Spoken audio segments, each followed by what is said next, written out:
അങ്ങനെ ഏറെ രാഷ്ട്രീയ വിവാദങ്ങളും ചർച്ചകളും ഒക്കെ നിറഞ്ഞ നിയമസഭാ തെരഞ്ഞെടുപ്പ് പൂർത്തിയായി. UDF വലിയ നേട്ടം പ്രതീക്ഷിക്കുന്ന തെരഞ്ഞെടുപ്പ് ഫലമാണ് ഇനി വരാനിരിക്കുന്നത്. ഈ സാഹചര്യത്തിലാണ് മുസ്ലിം ലീഗിന്റെ മുതിർന്ന നേതാവ് ശ്രീ KN ഖാദർ ഇപ്പോൾ നമ്മളോടൊപ്പം ചേരുന്നത്. സ്വാഗതം സർ. വർഷങ്ങൾക്ക് ശേഷമുള്ള ഒരു വലിയ പോളിംഗ് ആണ്. UDF സ്വാഭാവികമായിട്ടും വലിയ പ്രതീക്ഷ ഇതിൽ വെച്ച് പുലർത്തുന്നുണ്ട്. ആർക്കായിരിക്കും ഈ പോളിംഗ് ഗുണം ചെയ്യുക എന്നുള്ളതാണ് അങ്ങ് വ്യക്തിപരമായി മനസ്സിലാക്കുന്നത്. സാധാരണഗതിയിൽ പോളിംഗ് ഉയർന്നാൽ അത് UDF അനുകൂലമായി വരുന്ന ഒരു സാഹചര്യം ഉണ്ടാകാറുണ്ട്. അതുപോലെ തന്നെ ഇത്തവണയും അത് UDF അനുകൂലമാകും എന്നുള്ളൊരു പ്രതീക്ഷയാണ് താങ്കൾക്കുള്ളത്? ഇത്തവണയും ഈ കൂടിയ ഭൂരിപക്ഷത്തിൻ്റെ ഗുണഭോക്താവ് UDF തന്നെ ആയിരിക്കും എന്ന് എനിക്ക് നല്ല ഉറപ്പാണ്. അതിനാണ് സാധ്യത. പിന്നെ ഭൂരിപക്ഷം അങ്ങനെ പെർസെൻറ്റേജ് അനുസരിച്ച് കൂടാൻ കാരണം SIR ഒക്കെ നടപ്പിലാക്കി കുറേ പേര് ഇല്ലാത്ത ആളുകളൊക്കെ പുറത്തു പോയി എന്നതുകൊണ്ടാവണം ഭൂരിപക്ഷം വർദ്ധിക്കാൻ കാരണം, ഈ പെർസെൻറ്റേജ് കൂടാൻ കാരണം. അപ്പോൾ ഭൂരിപക്ഷം ഈ ഇത്ര പെർസെൻറ്റേജ് പോളിംഗ് നടന്നാൽ അതിൻ്റെ ബെനിഫിറ്റ് എല്ലാ തവണയും അങ്ങനെ ആയിരിക്കണം എന്നില്ല, ഏതെങ്കിലും മുന്നണിക്കായിരിക്കണം എന്നില്ല. ഈ തവണ എന്തായാലും അത് UDF-നാകാനാണ് സാധ്യത. ലീഗ് മത്സരിച്ചതാകെ 27 സീറ്റുകളിലാണ്. കഴിഞ്ഞ തവണ 15 സീറ്റുകളിലാണ് വിജയിക്കാൻ കഴിഞ്ഞത്. ഇത്തവണ അത് എത്ര വരെ ആകും എന്നുള്ളതാണ് ഒരു വിലയിരുത്തൽ. എൻ്റെ ഒരു വിലയിരുത്തൽ ലീഗ് 24 മുതൽ 25 വരെ സീറ്റ് ലീഗിന് കിട്ടാനുള്ള സാധ്യത ഉണ്ട്. അത് അങ്ങനെ പറയുമ്പോൾ ചിലപ്പോൾ അവിശ്വസനീയമായിട്ട് തോന്നും. ചില സീറ്റുകൾ എണ്ണി പറഞ്ഞ് അവിടെ കിട്ടും ഇവിടെ കിട്ടും എന്നൊക്കെ ചോദിച്ചാൽ. പക്ഷേ ഈ തവണ വളരെ ഭരണവിരുദ്ധ വികാരം വളരെ പ്രധാനമായിട്ടുണ്ട്. പിന്നെ മാർക്സിസ്റ്റ് അണികളിൽ തന്നെ ഒരു നിരാശാജനകമായ ഒരു സാഹചര്യമുണ്ട്. ഈ ഏകാധിപത്യത്തിനെയും അതുപോലുള്ള പാർട്ടി തന്നെ എല്ലാത്തിനും കീഴ്പ്പെട്ട് നിൽക്കുന്ന ഒരാളിൻ്റെ ഒരു മേധാവിത്വം എന്നുള്ളൊരവസ്ഥയും 10 കൊല്ലം കൊണ്ട് ജനങ്ങൾക്ക് ഉണ്ടായിട്ടുള്ള മടുപ്പും ഒരുപാട് റീസൺസ് ഉണ്ട്. കാരണം കൊണ്ട് ഇത്തവണ മുസ്ലിം ലീഗിന് ഇന്ന് വരെ ഒരുപക്ഷെ നിയമസഭയിൽ ഉണ്ടായിട്ടുള്ളതിൽ വെച്ച് ഏറ്റവും വലിയ പാർലമെൻ്ററി പാർട്ടിയായിരിക്കും ഇത്തവണ ഉണ്ടാകും. UDF സർക്കാർ ഉണ്ടാക്കാൻ കഴിയുന്ന ഒരു സാഹചര്യം ഉണ്ടാകും എന്ന് തന്നെയാണല്ലോ ലീഗ് വിലയിരുത്തുന്നത്. അല്ല, സർക്കാർ ഉണ്ടാക്കാൻ തീർച്ചയായിട്ടും ഐക്യജനാധിപത്യ മുന്നണിക്ക് കഴിയും. അതിപ്പോൾ നമ്മൾ ഇത്ര സീറ്റാണ് അത്ര സീറ്റാണ് എന്നുള്ളതൊന്നും പറയണമെന്നില്ല. നല്ല ഭൂരിപക്ഷത്തോടു കൂടി ഭരിക്കാൻ സാധിക്കുന്ന ഒരു ഗവൺമെൻറ് UDF ഉണ്ടാക്കും. അതിനുള്ള അറ്റ്മോസ്ഫിയർ ഇവിടെ ഉണ്ട്. വളരെ നല്ല ഒരു കോർഡിനേഷൻ, ഒരു കോഡിയൽ റിലേഷൻസാണ് UDF-ലെ എല്ലാ ഘടകകക്ഷികളും തമ്മിലുള്ളത്. അതുകൊണ്ട് യാതൊരു ബുദ്ധിമുട്ടും കൂടാതെ അതിവേഗം ഒരു ഗവൺമെൻറ് രൂപീകരിക്കാൻ സാധിക്കും എന്നാണ് ഞാൻ വിശ്വസിക്കുന്നത്. ഇപ്പോൾ VD സതീശൻ പറഞ്ഞ പോലെ ഒരു 100+ എന്നുള്ള അവസ്ഥയിലേക്കൊക്കെ എത്തിച്ചേരാനുള്ള ഒരു സാഹചര്യം ഉണ്ടോ? ലീഗ് എന്താണ് അതിൽ നിന്ന് വായിച്ചെടുക്കുന്നത്?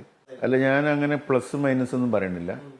ഞാൻ എൻ്റെ വാചകതാണ് വളരെ സുഗമമായി ഭരിക്കാൻ സാധിക്കുന്ന തരത്തിലുള്ള ഭൂരിപക്ഷം ഐക്യജനാധിപത്യ മുന്നണിക്ക് കിട്ടും. സതീശന് നമ്മളെക്കാളും എക്സ്പീരിയൻസ് ഉള്ളതാണ്. സതീശൻ കേരളം മുഴുവൻ പലതവണ നടന്നിട്ടുള്ളതാണ്. അദ്ദേഹത്തിൻ്റെ അസസ്മെൻ്റ് കറക്റ്റാണ്, അതിനൊന്നും സംശയമില്ല. അതുകൊണ്ട് from his own experience, personal experience ആണ് അദ്ദേഹം പറയുന്നത്. അതുകൊണ്ട് അത് ഞാൻ ഡിനേ ചെയ്യുന്നില്ല. പക്ഷെ അത്ര എക്സ്പീരിയൻസ് എനിക്കില്ലാത്തതുകൊണ്ട് ഞാൻ എൻ്റെ ഒരു എന്താ പറയുക, ഒരു മാർജിനോടെ കൊടുത്തു എന്ന് മാത്രമേ ഉള്ളൂ. ഇപ്പോൾ ഒരു സർക്കാർ ഉണ്ടാകുമ്പോൾ സ്വാഭാവികമായിട്ടും കഴിഞ്ഞ 2 ടേമിലും ഭരണമില്ലാത്ത സമയത്തും UDF-നൊപ്പം അടിയുറച്ച് നിന്ന മുസ്ലിം ലീഗിന് ഒരു ഉപമുഖ്യമന്ത്രി സ്ഥാനത്തിനുള്ള അർഹതയില്ല. അങ്ങനെ ഒരു ആവശ്യം, അങ്ങനെ ഒരു ക്ലെയിം UDF-ന് മുന്നിൽ മുസ്ലിം ലീഗ് വെക്കാനുള്ള സാധ്യതയുണ്ടോ? അല്ല, അത് ആ വിഷയം ഇപ്പം നമ്മൾ ഡിസ്കസ് ചെയ്യേണ്ട കാര്യമല്ല. അത്ര ഒരു പ്രധാനപ്പെട്ട വിഷയമല്ല. അത് പിന്നെ ഉണ്ടാവുകയോ ഇല്ലാതിരിക്കുകയോ ഒക്കെ ആവാം. കാരണം മുസ്ലിം ലീഗ് പാർട്ടി തന്നെ അത്തരം ഒരു കണ്ടീഷനൊന്നും വെക്കുന്ന ഒരു പാർട്ടിയല്ല. ഒരുമിച്ച് നല്ല രീതിയിൽ സുഗമമായി ഭരണം നടത്താൻ സഹായകരമായൊരു നിലപാടാണ് ഞങ്ങൾ സ്വീകരിക്കുക. അപ്പോൾ അതിൽ ഇന്നത് വേണം ഇന്നത് വേണ്ട എന്ന് പറഞ്ഞ ഒരു തർക്കത്തിനുള്ള സാധ്യതയില്ല. കാര്യങ്ങളൊക്കെ ഭംഗിയായിട്ട് നടക്കും. ഇപ്പോൾ ഈ മുന്നണിക്കുള്ളിലെ തർക്കങ്ങൾ, പ്രത്യേകിച്ച് കോൺഗ്രസിനുള്ളിലുള്ള പല വിധത്തിലുള്ള തർക്കങ്ങളുണ്ട്. ഇപ്പോൾ മുഖ്യമന്ത്രി സ്ഥാനത്തെക്കുറിച്ചൊക്കെയുള്ള തർക്കങ്ങൾ, അങ്ങനെയുള്ള തർക്കങ്ങൾ ഈ നാട്ടിലെ കോൺഗ്രസ്സുകാർ ആഗ്രഹിക്കുന്നുണ്ട് എന്നങ്ങ് കരുതുന്നുണ്ട്. അപ്പോൾ മുന്നണിക്കുള്ളിലെ വളരെ പ്രധാനപ്പെട്ട ഒരു പാർട്ടി എന്നുള്ള നിലയ്ക്ക് മുസ്ലിം ലീഗിന് എന്താണ് ഈ കോൺഗ്രസിനുള്ളിലെ തർക്കങ്ങളെക്കുറിച്ച് തോന്നിയിട്ടുള്ളത്? അല്ല, ഞങ്ങളതിലൊരു പ്രത്യേകിച്ചൊരു അഭിപ്രായം പറയേണ്ട കാര്യമില്ല. ഈ കോൺഗ്രസ് ഹൈക്കമാൻഡ് ആരെ തീരുമാനിച്ചാലും ഞങ്ങൾക്കത് സ്വീകാര്യമാണ്. ഞങ്ങൾക്ക് ഇവരോടൊക്കെ നല്ല ബന്ധങ്ങളാണ്, യാതൊരു പ്രശ്നവുമില്ല. അങ്ങനെ ഒരു തർക്കത്തിനുള്ള സാധ്യത ഉണ്ട് എനിക്ക് തോന്നുന്നില്ല. കോൺഗ്രസ് കുറച്ചുകൂടി ഡെമോക്രാറ്റിക് ആയതുകൊണ്ട് കോൺഗ്രസ്സിലെ അഭിപ്രായം പറയാനുള്ള സ്വാതന്ത്ര്യം മറ്റേത് പാർട്ടിയേക്കാളും കൂടുതലുണ്ട്. അവനവൻ്റെ അഭിപ്രായങ്ങൾ പറയാം. പക്ഷെ ഒരാവശ്യം വരുന്ന സമയത്ത് കോൺഗ്രസ് എപ്പോഴും ഒരുമിച്ച് നിന്നതിൻ്റെ ചരിത്രമാണ് ആൾ ഇന്ത്യ അടിസ്ഥാനത്തിൽ തന്നെ നമുക്ക് പറയാൻ സാധിക്കുക. അതൊരു പുതിയ സംഗതിയല്ല. AICC ഉണ്ടായ കാലം തൊട്ട്, ഇന്ത്യൻ നാഷണൽ കോൺഗ്രസ് ഉണ്ടായിരുന്ന കാലം തൊട്ട് അതിൻ്റെ ഓരോ ഘട്ടങ്ങളിലും ഇതുപോലുള്ള തർക്ക വിതർക്കങ്ങളും, തർക്കം എന്ന് അതിന് പറയാനേ പാടില്ല, ശരിക്കും അഭിപ്രായങ്ങളാണ്, വ്യത്യസ്ത അഭിപ്രായങ്ങൾ. അത് പിന്നെ സമന്വയത്തിലെത്തുക, അങ്ങനെ മുന്നോട്ട് പോവുക, കൂടുതൽ ആളുകൾ ഒരുമിച്ച് ചേർന്ന് കാര്യങ്ങൾ തീരുമാനിക്കുക, വല്ലതും പറയാനുണ്ടെങ്കിൽ പറയാനുള്ള സ്വാതന്ത്ര്യം കൊടുക്കുക, അതിന് മറുപടി വരാനുള്ള സ്വാതന്ത്ര്യം മറ്റുള്ളവർക്ക് കൊടുക്കുക. അത് ഡെമോക്രാറ്റിക് ആയിട്ടുള്ള എക്സ്പീരിയൻസ് ഉള്ള ആളുകൾ അതിനൊരു തെറ്റായിട്ട് പറയില്ല. ഈ ഇന്ത്യയിലും കേരളത്തിലും ഒക്കെ കോൺഗ്രസിൻ്റെ ചരിത്രത്തിൽ ഉണ്ടായിട്ടുണ്ട്. പക്ഷെ CPM-ലൊന്നും ഒരിക്കലും അങ്ങനെ ഒരു അഭിപ്രായം പറയാനുള്ള സ്വാതന്ത്ര്യം ഉണ്ടാവില്ല. അത് പാർട്ടിക്കകത്ത് വളരെ കർശനമായ രീതിയിൽ തീരുമാനിക്കപ്പെട്ട് കഴിഞ്ഞാൽ പിന്നെ അതിനകത്ത് വേറൊരു അഭിപ്രായമൊന്നുമില്ല. അതിപ്പോൾ നമുക്കറിയാലോ. ആ അഭിപ്രായം പറയാനുള്ള സ്വാതന്ത്ര്യം ഇല്ലാത്തതാണ് ഈ ഗവൺമെൻറ്റിൻ്റെ ഒരു ഡിഫക്റ്റ്. ഇപ്പോൾ മുസ്ലിം ലീഗിന്റെ സ്ഥാനാർത്ഥി പട്ടിക പുറത്തു വന്നപ്പോൾ ചെറിയ ചെറിയ തർക്കങ്ങളൊക്കെ ഉണ്ടായിരുന്നു. അബ്ദുറഹ്മാൻ രണ്ടത്താണിയെ പോലെയുള്ള ആളുകളൊക്കെ കലാപക്കൊടി ഉയർത്തുന്ന സാഹചര്യം ഉണ്ടായി. സത്യത്തിൽ അത് ഒഴിവാക്കേണ്ടതായിരുന്നില്ല. എന്താണ് അങ്ങേക്ക് വ്യക്തിപരമായി ആ വിഷയത്തിൽ തോന്നിയൊരു കാര്യം?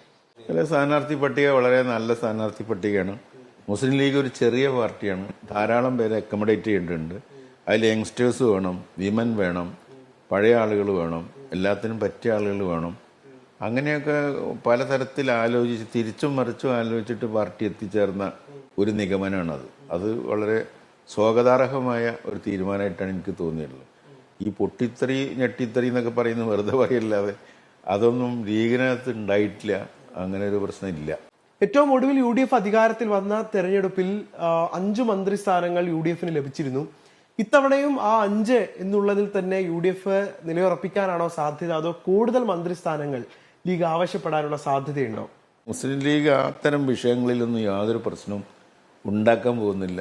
അതൊരു പ്രശ്നമായിട്ട് ഞങ്ങളുടെ മുമ്പിൽ ഒരു വിഘാതമായിട്ട് UDF-ന്റെ സുഗമമായ ഒഴുക്കിന് വിഘാതമാകുന്ന ഒരു തരത്തിലുള്ള സമീപനം മുസ്ലിം ലീഗിൻ്റെ ഭാഗത്ത് ഉണ്ടാവില്ല. ഈ സ്ട്രൈക്ക് റേറ്റ് എന്ന് പറഞ്ഞാൽ എന്നെ പ്രോത്സാഹിപ്പിച്ചൊരു കാര്യമില്ല.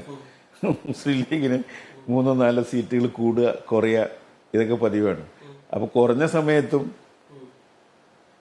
മന്ത്രിമാരുടെ എണ്ണം കുറച്ചിട്ടില്ലല്ലോ, അതൊരു പ്രശ്നമില്ലേ? അപ്പോൾ 17 സീറ്റായിരുന്ന കാലം അതിലും കുറഞ്ഞ് 10-ലും താഴെ പോയ കാലത്തും ഒക്കെ ഭരണം ഉണ്ടാവെങ്കിൽ അതൊരു പ്രശ്നമല്ലല്ലോ.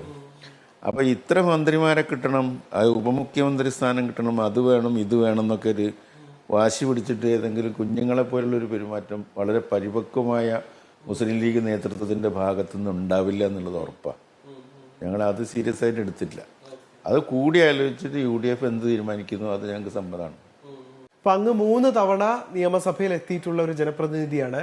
വീണ്ടും ഒരു നിയമസഭാ തെരഞ്ഞെടുപ്പിൽ മത്സരിക്കണമെന്ന് വ്യക്തിപരമായി താല്പര്യം ഉണ്ടായിരുന്നില്ലേ? അങ്ങനെ ഒരു ആഗ്രഹം ഉണ്ടാവില്ല. 3 വർഷം 3 ടേം നിയമസഭയിൽ ഇരുന്ന ഒരാൾക്ക് സ്വാഭാവികമായിട്ട് ഇത്തവണ കൂടി ഒരു അവസരം കിട്ടണമെന്നൊരു താല്പര്യം ഉണ്ടായിരുന്നിരിക്കില്ലേ?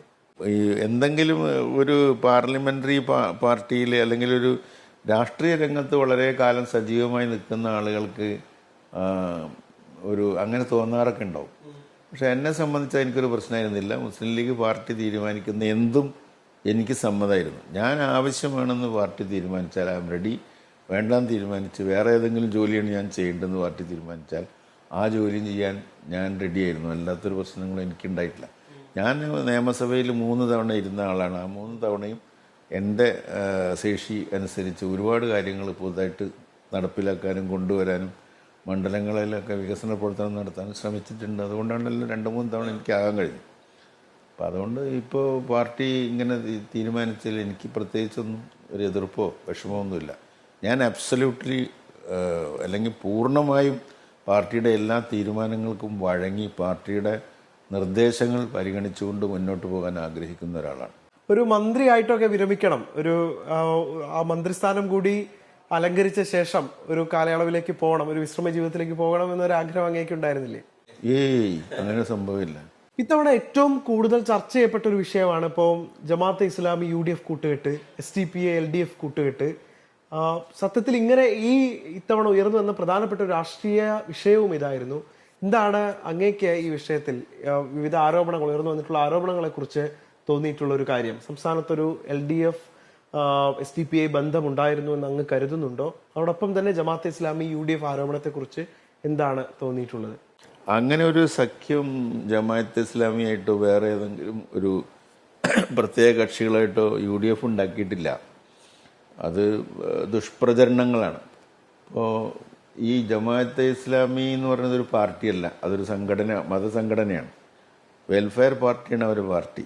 അപ്പോൾ ആ പാർട്ടി ഇടതുപക്ഷത്തിൻ്റെ കൂടെ നിന്ന സന്ദർഭങ്ങൾ ഉണ്ടായിട്ടുണ്ട്. അല്ലാത്തപ്പോൾ അത് പിണറായി തന്നെ പറയണില്ലേ, എല്ലാ ഘട്ടങ്ങളിലും ഞങ്ങൾ എതിർത്തില്ല, എന്നാൽ ചില ഘട്ടങ്ങളിൽ അതന്നെ ഇപ്പുറത്തും സംഭവിച്ചിട്ടുള്ളൂ. ചില ഘട്ടങ്ങളിൽ അങ്ങോട്ടും ഇങ്ങോട്ടൊക്കെ സഹായിക്കാൻ അവർ നേരത്തെ ഒരു വാല്യൂ ബേസ്ഡ് ആയിട്ടുള്ള സ്ഥാനാർത്ഥിയെ നോക്കിയിട്ട് വാല്യൂ നോക്കിയിട്ട് മൂല്യം നോക്കിയിട്ട് വോട്ട് ചെയ്യുന്ന സമ്പ്രദായമൊക്കെ അവർക്കുണ്ടായിരുന്നു. അന്ന് അവർ ഇടതുപക്ഷത്തും വോട്ട് ചെയ്തിട്ടുണ്ട്, ഞങ്ങൾക്കും വോട്ട് ചെയ്തിട്ടുണ്ട്. അന്ന് അവരുടെ it is left to them. പിന്നെ ഇവർ ഈ വെറുതെ പെരുപ്പിച്ച് കാണിക്കുന്നത് പോലെ അത്ര വലിയൊരു പ്രസ്ഥാനമൊന്നും അല്ലാതെ ഒരു വലിയ ഒരു മഹാജനസ്വാധീനം, അതൊരു മതസംഘടനയാണ്.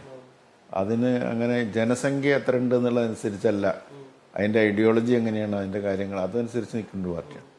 പിന്നെ ജമാഅത്തെ ഇസ്ലാമി, PDP, SDPI സകല പാർട്ടികളായിട്ട് മുന്നണി ഉണ്ടാക്കിയിട്ടുണ്ട് ഇടതുപക്ഷ ജനാധിപത്യം. അപ്പം അതായത് പാലോളി തന്നെ അതിനെക്കുറിച്ച് പറഞ്ഞിട്ടുണ്ട്. പാലോളി അത് എൻ്റെ അടുത്താണ് പറഞ്ഞത്.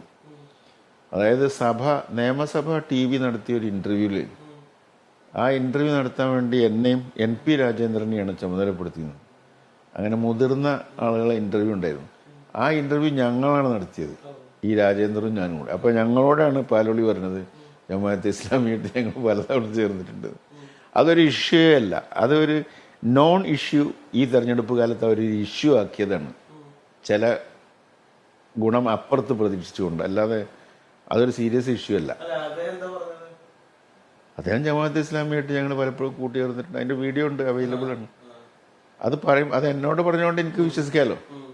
നമ്മൾ നടത്തുകയാണ് ഇൻ്റർവ്യൂ. ഞാൻ NP രാജേന്ദ്രനും അദ്ദേഹത്തിനോട് ചോദ്യങ്ങൾ ചോദിക്കുക. ആ ചോദ്യങ്ങൾക്കുള്ള ഉത്തരമായിട്ട് അദ്ദേഹം പറയണം ഞങ്ങൾ ജമാഅത്തെ ഇസ്ലാമിയായിട്ട് പലപ്പോഴും കൂടിയിട്ടുണ്ട്.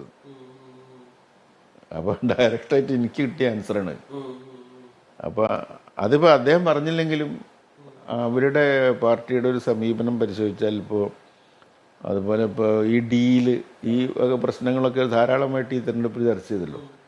അതൊന്നൊരു പുതിയ കാര്യമല്ല. ഈ ഇടതുപക്ഷ ജനാധിപത്യ മുന്നണി അല്ലെങ്കിൽ ഇടതുപക്ഷ മുന്നണി കുറച്ച് ജനാധിപത്യ പാർട്ടികളായിട്ട് കൂടിയപ്പോഴാണ് ലെഫ്റ്റ് ആൻഡ് ഡെമോക്രാറ്റിക് ഫ്രണ്ട് ആയത്. ആ ലെഫ്റ്റ് ആൻഡ് ഡെമോക്രാറ്റിക് ഫ്രണ്ട് ആകുന്ന സന്ദർഭത്തിലും അതിനു മുമ്പും ഈ കമ്മ്യൂണിസ്റ്റ് പാർട്ടി ഓഫ് ഇന്ത്യ ഒന്നായിരുന്ന സമയത്തും രണ്ടായതിനു ശേഷവും ഒരിക്കലും ഒരു കോൺഗ്രസ് അനുകൂല നിലപാട് അവർ സ്വീകരിച്ചിട്ടില്ല. അത് പുതിയ കാര്യമില്ല. ഇപ്പോൾ അടുത്തുള്ള സംഗതികളാണ് ഇലക്ഷൻ കാലത്ത് ഡിസ്കസ് ചെയ്യപ്പെട്ടത്. അതായത് 1920 മോസ്കോ താഷ്കണ്ടിലാണ് ഈ പാർട്ടി ഉണ്ടായതെന്ന് അവർ പറയാറുണ്ട്. 1925 കാൻപൂരിലാണ് ഉണ്ടായതെന്ന് പറയാറുണ്ട്. അപ്പം എങ്ങനെയായാലും 20-ലോ 25-ലോ ഉണ്ടായ കമ്മ്യൂണിസ്റ്റ് പാർട്ടി 30-ലുള്ള ഒരു നിസ്സഹകരണ മൂവ്മെൻറ്റ് ഗാന്ധിജി കൊണ്ടുവന്നപ്പോൾ അതിനെ എതിർത്തിട്ടുണ്ട്. 42-ൽ ക്വിറ്റ് ഇന്ത്യ സ്ട്രഗിളിനെ എതിർത്തിട്ടുണ്ട്. 48-ൽ പാർട്ടി കോൺഗ്രസ് ചേർന്നിട്ട് ഇന്ത്യക്ക് സ്വാതന്ത്ര്യം കിട്ടിയിട്ടില്ല എന്ന് പറഞ്ഞിട്ടുണ്ട്. 51-ൽ തിരുത്തിയിട്ട് സ്വാതന്ത്ര്യം കിട്ടിയിട്ടുണ്ടെന്ന് പറഞ്ഞിട്ടുണ്ട്. 56-ൽ കോൺഗ്രസുമായിട്ട് കൂടണോ വേണ്ടെന്നുള്ള തർക്കങ്ങൾ ഉണ്ടായിട്ടുണ്ട്. 62-ൽ ചൈന ഇന്ത്യയെ ആക്രമിച്ചപ്പോൾ EMS നമ്പൂതിരിപ്പാട് ചൈനയുടേതെന്നും ഇന്ത്യ ഇന്ത്യയുടേതെന്നും പറയുന്ന അതിർത്തി ലംഘിച്ചിരിക്കുന്നു എന്ന് പറഞ്ഞു. അദ്ദേഹം എടുത്തുതരാൻ മനസ്സിലാവില്ല. അങ്ങനെ 64-ൽ അതിന് ശേഷം പാർട്ടി പിളർന്നു. അതിന് ദേശീയ കാരണങ്ങളും സാർവദേശീയ കാരണങ്ങളുമുണ്ട്. പിളർന്നതിന് ശേഷം 67-ൽ EMS പറഞ്ഞിട്ടുണ്ട് കോൺഗ്രസിനെ തോൽപ്പിക്കാൻ ഏത് ചെകുത്താനുമായും കൂട്ടുകൂടുന്നു. അത് ഞാൻ പത്രവാർത്ത ഞാൻ വായിച്ചിട്ടുണ്ട്. 1967-ൽ അദ്ദേഹം പറഞ്ഞിട്ടുണ്ട്. അതിനെ തുടർന്ന് 67-ൽ CPI ബീഹാറിൽ ജനസംഘമായിട്ട് ചേർന്ന് സ്റ്റേറ്റ് ഭരിച്ചിട്ടുണ്ട്. പല സ്റ്റേറ്റുകളിലും കോൺഗ്രസിന് അവരുടെ കൂട്ടുകെട്ടുകൊണ്ട് ഇല്ലാതാക്കാൻ സാധിച്ചിട്ടുണ്ട്. 9 സംസ്ഥാനങ്ങളിൽ മാത്രമായിട്ട് കോൺഗ്രസിൻ്റെ ഭരണം ചുരുങ്ങിപ്പോയി. അതിന് കാരണം ബാക്കിയുള്ള സ്ഥലങ്ങളിലൊക്കെ ഇവരെല്ലാവരുമായിട്ട് ചേർന്ന് മുന്നണി ഉണ്ടാക്കിയതായിരുന്നു. അങ്ങനെ പിന്നെ 1969-69-ൽ കോൺഗ്രസ് പിളർന്നു. അതിനുശേഷം 77-ൽ അടിയന്തരാവസ്ഥ കഴിഞ്ഞ ശേഷം വന്ന തെരഞ്ഞെടുപ്പിൽ മൊറാർജി ദേശായി പ്രധാനമന്ത്രിയായി. ആ മന്ത്രിസഭയിലാണ് ആദ്യമായിട്ട് LK അഡ്വാനി വാജ്പേയി മന്ത്രിമാരായത്. ആ മന്ത്രിസഭയെ ഇവർ സപ്പോർട്ട് ചെയ്തിട്ടുണ്ട്. അന്ന് ഈ BJP എന്നുള്ള പേരില്ല, ആദ്യം ജനസംഘമായിരുന്നു. 77 അത് മിക്സായിട്ടുള്ള ഒരു ജനതാ പാർട്ടിയായിരുന്നു. അപ്പോൾ ഏത് കാലത്തും ആ പാർട്ടിയുടെ ചരിത്രത്തിൽ ഇന്ത്യൻ നാഷണൽ കോൺഗ്രസിന് എതിരായിട്ടാണ് അവർ നിന്നിട്ടുള്ളത്. പക്ഷേ ഇതൊക്കെ പറയുമ്പോഴും ഇന്ത്യൻ നാഷണൽ കോൺഗ്രസിൽ നിന്നാണ് ആ പാർട്ടി ജനിച്ചിട്ടുള്ളത്. EMS Namboodiripad KPCC general secretary ആയിരുന്നു. ആ പാർട്ടിയിൽ കോൺഗ്രസ് സോഷ്യലിസ്റ്റ് പാർട്ടിയായിട്ട് അവർ പ്രവർത്തിക്കുകയായിരുന്നു. പിന്നീട് അത് കമ്മ്യൂണിസ്റ്റ് ആവുകയാണ് ചെയ്തത്. അപ്പോൾ ഒരിക്കലും ഇന്ത്യയിൽ കോൺഗ്രസിനോട് സ്വീകരിക്കേണ്ട ഒരു സമീപനം ഇന്ത്യൻ വിപ്ലവത്തിനെ കുറിച്ചുള്ള ശരിയായൊരു കാഴ്ചപ്പാടിൽ എത്തിച്ചേരാൻ സാധിക്കാത്തതുകൊണ്ട് അവരിങ്ങനെ ഓരം ചേർന്ന് പോകേണ്ടി വന്നു, പലരുമായിട്ട് ചേരേണ്ടി വന്നു. അതിൻ്റെയൊക്കെ ഒരു പിന്തുടർച്ചയാണ് ഇവിടെ ഉണ്ടായതും കണ്ടുകൊണ്ടിരിക്കുന്നത്. അത് കോൺഗ്രസിന് വാസ്തവത്തിൽ ബാധകമല്ല, അത് അവരുടെ ഒരു ലൈനാണ്. അവരപ്പുറത്തും ഇപ്പുറത്തുമായിട്ട് പലരുമായിട്ട് ചേർന്നിട്ടുണ്ട്. കോൺഗ്രസ് വിരോധമാണ് പണ്ട് മുതലേ അത് ഒരു അന്ധമായിട്ടുള്ള വിരോധം. അതിപ്പോൾ ഇന്ത്യ സഖ്യം വരുമ്പോൾ ഉത്തരേന്ത്യൻ സംസ്ഥാനങ്ങളിലൊക്കെ ഇപ്പോഴും ഒരുമിച്ചാണ് നിൽക്കുന്നത്. അവർ ജയിച്ച സ്ഥാനാർത്ഥികൾ തന്നെ പാർലമെൻറ്റിലേക്ക് പോയത് കോൺഗ്രസിൻ്റെ ലീഗിൻ്റെ പിന്തുണയോട്, ഇതൊക്കെ എല്ലാവരും പറയുന്നതാണല്ലോ. അപ്പോൾ അതുകൊണ്ട് ഈ ജമാഅത്തെ ഇസ്ലാമി അതൊക്കെ ഒരു ആസൂത്രിതമായിട്ടുള്ള ഒരു അറ്റാക്കായിരുന്നു. അതിൻ്റെ മറുപുറത്തുനിന്ന് ബെനിഫിറ്റ് കിട്ടാൻ വേണ്ടിയാണ്. ഇപ്പോൾ അങ്ങയുടെ പുസ്തകം വ്യാകരണമില്ലാത്ത ജീവിതത്തിൽ പറയുന്നുണ്ട്, ഗുരുവായൂരിൽ കഴിഞ്ഞ നിയമസഭാ തെരഞ്ഞെടുപ്പിൽ ഉണ്ടായിരുന്ന BJP CPM ഡീലിനെ കുറിച്ച്.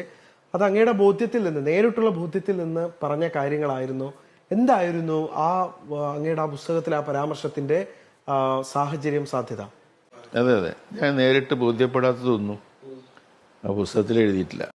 കാരണം അവിടെ ഗുരുവായൂരിൽ അവർക്കൊരു നല്ല സ്ഥാനാർത്ഥി ഉണ്ടായിരുന്നു. എൻ്റെ ഓർമ്മ ശരിയാണെങ്കിൽ നിവേദിത സുബ്രഹ്മണ്യം എന്ന് പറയുന്നത്. അവർ നേരത്തെ മത്സരിച്ച് പരിചയമുള്ളവരാണ്. BJPക്ക് അവിടെ 25,000 വോട്ട് നിയമസഭയിലുണ്ടായിരുന്നു, 25,490. 33,000 വോട്ട് പാർലമെൻറ്റിലുണ്ടായിരുന്നു. അതിനിടയ്ക്ക് BJP സ്ഥാനാർത്ഥിയുടെ നോമിനേഷൻ തള്ളിക്കളയുക ചെയ്ത് 21 ഗുരുവായൂർ. തള്ളിക്കളയുന്ന സന്ദർഭത്തിൽ ഓൺ ദ സ്പോട്ട് അവർ അതിനെ പ്രൊട്ടസ്റ്റ് ചെയ്തില്ല. BJP തന്നെ അതിനൊരു ബഹളം വെച്ചില്ല. തള്ളിക്കളയേണ്ട കാര്യമില്ല. അപ്പോൾ ഈ ഇലക്ഷനിലും ചില നോമിനേഷനിൽ അപാകതകൾ വന്നപ്പോൾ നാളത്തേക്ക് മാറ്റിവെച്ചു, ഇല്ലേ? സതീശൻ്റെ മാറ്റിവെച്ചു, വേറെ പലതും മാറ്റിവെച്ചു, അങ്ങനെ മാറ്റിവെക്കാം. അപ്പോൾ ഇതിനകത്ത് ഏതൊരു ഒപ്പ് കുറവുണ്ടെന്നാണ് റിട്ടേണിംഗ് ഓഫീസർ പറഞ്ഞത്. ആ ഒപ്പിടിച്ച് കൊണ്ടുവരാൻ പറയാം, അല്ലെങ്കിൽ നാളെ രണ്ടാമത് ഇതിൻ്റെ സ്ക്രൂട്ടിനി നാളെ നടക്കും, അതിന് ബാക്കിയുള്ള അതിൻ്റെ ഡിസ്ക്രീപ്പൻസീസ് തീർത്തു വരുമെന്ന് പറയാം. നോർമലി റിട്ടേണിംഗ് ഓഫീസർമാർ റിജക്റ്റ് ചെയ്യില്ല, അധികവും റിജക്റ്റ് ചെയ്യില്ല. അവർ ചെയ്യാണ്ട് ടെക്നിക്കലായിട്ടുള്ള റീസൺസ് ഒക്കെ ഉണ്ടെങ്കിൽ അതിന് തള്ളൂല.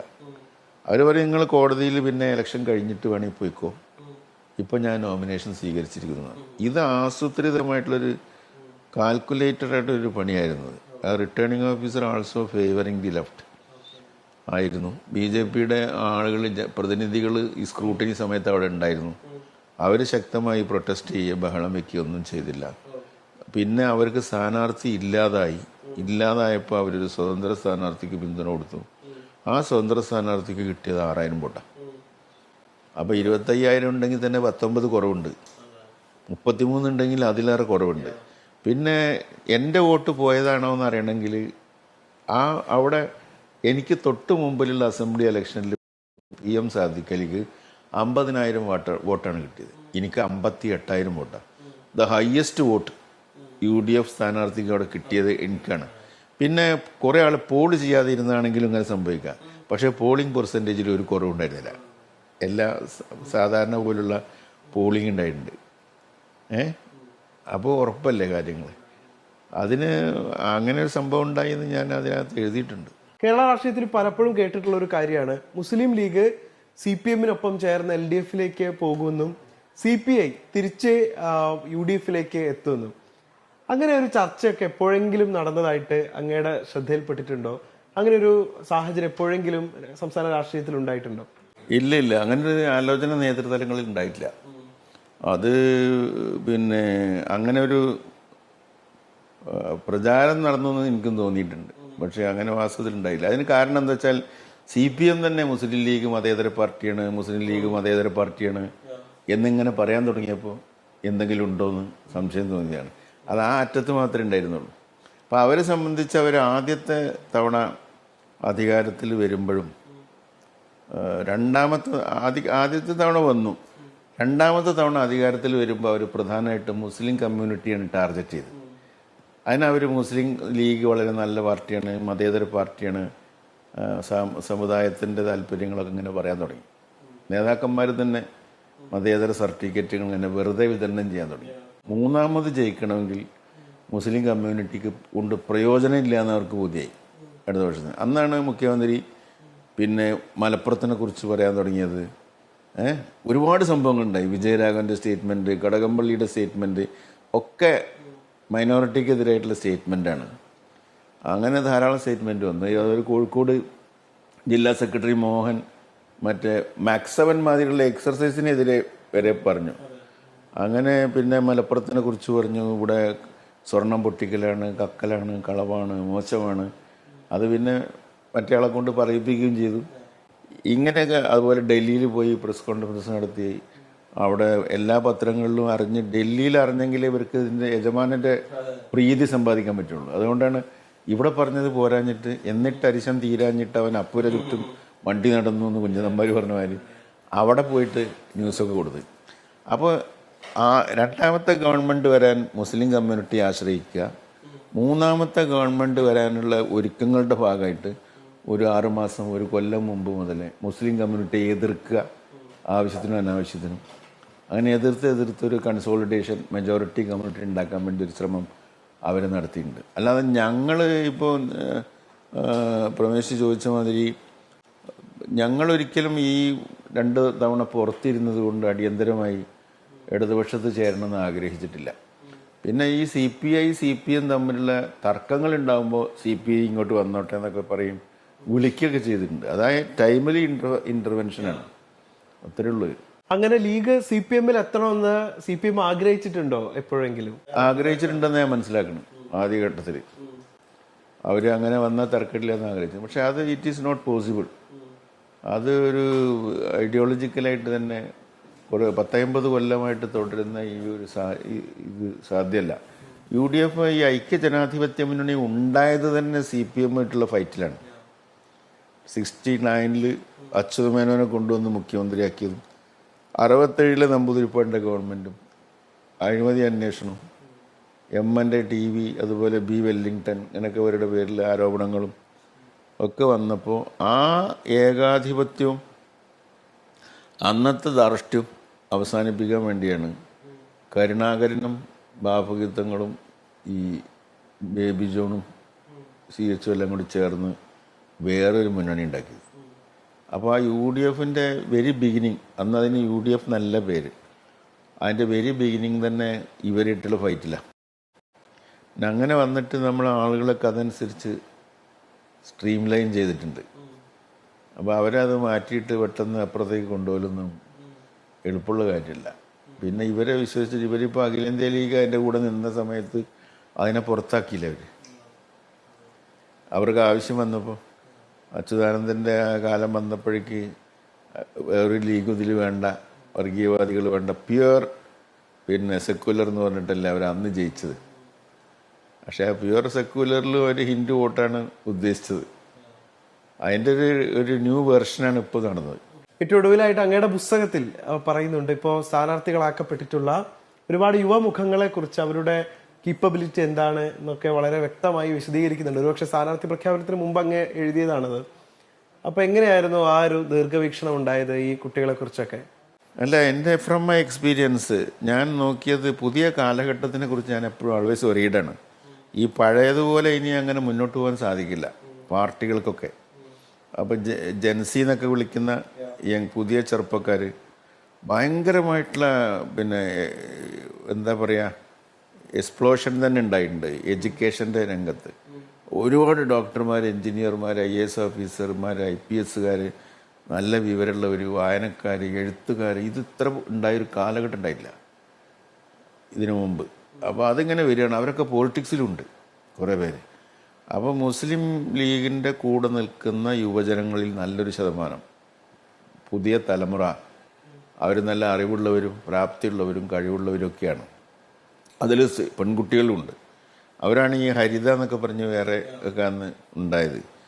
അപ്പോൾ അതിൽ കുറച്ച് ആളുകൾ അതുകൊണ്ട് ഈ പുതിയ തലമുറയിൽപ്പെട്ടവരെ ബഹുമാനിക്കുകയും അവരെ പ്രോത്സാഹിപ്പിക്കുകയും അവരും കൂടി ഉൾക്കൊണ്ടുകൊണ്ട് പാർട്ടിയെ പുതിയ കാലഘട്ടത്തിന് അനുയോജ്യമായി നയിക്കുകയും വേണമെന്നുള്ളൊരു വിഷനാണ് ഞാൻ അവിടെ എക്സ്പ്രസ് ചെയ്തത് ഈ ബുക്കിൽ. പഴയത് മതിയാവില്ല എന്ന്, ഇനിയുള്ള കാലത്ത് പഴയത് മതിയാവില്ല എന്നുള്ള, പഴയ രീതികൾ മതിയാവില്ല, ശൈലി മതിയാവില്ല. അതുകൊണ്ട് ലീഡർഷിപ്പിലും മറ്റു കാര്യങ്ങളിലൊക്കെ അവരെ സാധിക്കുന്ന കുറേ ആളുകളുണ്ട് എന്ന് പറഞ്ഞ് മെൻഷൻ ചെയ്തപ്പോൾ ഓർമ്മയിൽ വന്ന കുറച്ച് പേരെ ഞാൻ പറഞ്ഞിട്ടുണ്ട്. അതിൽ ഞാൻ ഈ ഫാത്തിമ താഹിലിയ, നജ്മ തബ്ഷീറ, പിന്നെ ഈ ഫൈസൽ ബാബു, നവാസ്, ഫിറോസ്, ഇങ്ങനെ പറഞ്ഞ് കുറേ ആൾക്കാർ പേര് പറഞ്ഞിട്ടുണ്ട്. അത് പിന്നെ ഞാൻ എടുത്തു നോക്കിയപ്പോൾ ഈ ജയന്തി രാജൻ വരെ എടുത്തു നോക്കിയപ്പോൾ എനിക്ക് തോന്നി ഇതൊക്കെ ഇപ്പോൾ സ്ഥാനാർത്ഥി പട്ടികയിൽ ഒന്നിച്ച് നിരന്ന് വന്ന് എൻ്റെ ആ ബുക്കിലുള്ളതൊക്കെ അതൊരു യാദൃശ്ചികതയാണ്. അപ്പോൾ ഞാൻ എഴുതിയത് പാർട്ടി ഒരു അംഗീകരിച്ച പോലെയാണ് എനിക്ക് തോന്നിയത്. അപ്പോൾ വളരെ നന്ദി ശ്രീ KN ഖാദർ, ഇത്രയും സമയം ഞങ്ങളുമായി സംസാരിച്ചതിന്. അദ്ദേഹം നമ്മുടെ നിലവിലത്തെ രാഷ്ട്രീയ സാഹചര്യങ്ങളെക്കുറിച്ചും മുസ്ലിം ലീഗ് ഈ നിയമസഭാ തെരഞ്ഞെടുപ്പിൽ എന്തായിരുന്നു അവരുടെ പ്രവർത്തനം എന്നും ഇനി എന്താണ് ലീഗ് ചെയ്യാൻ പോകുന്നത് എന്നും നമ്മളോട് വിശദീകരിക്കുകയായിരുന്നു ലീഗിന്റെ മുതിർന്ന നേതാവ് Shri KN Khader. Thank you. ലോകത്തെവിടെയായാലും ഏത് സമയത്തും 24 വാർത്തകളും ഓഗ്മെന്റഡ് റിയാലിറ്റി പാക്കേജുകളും എക്സ്പ്ലെയിനറുകളും വിശദമായി കാണാൻ ഞങ്ങളുടെ യൂട്യൂബ് ചാനൽ നിങ്ങൾക്ക് സബ്സ്ക്രൈബ് ചെയ്യാം.